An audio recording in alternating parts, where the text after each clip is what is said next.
Okay, let's talk about private equity. Ever wondered if you can get in on the action? So, can a regular person, a retail investor, actually get a slice of that pie? Well, the short answer is generally no. The door is pretty much closed. You see, it's basically an exclusive club. So, who's actually on the guest list? The bouncer at the door is something called an accredited investor. So you've got the big institutions and the super wealthy, and then there's everyone else. All right, so why the separation? It really boils down to three huge barriers.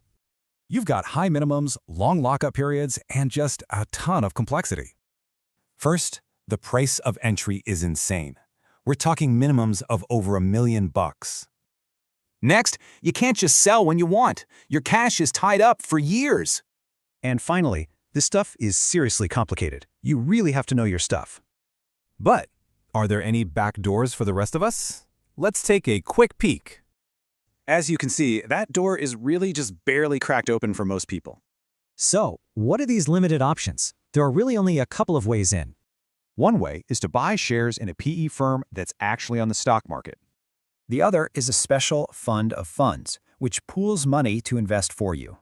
So, let's put it all together. What's the big takeaway from all this? Accredited investors get direct access. For everybody else, it's indirect and super limited. Which leaves us with one final pretty big question. Should this always be an exclusive club?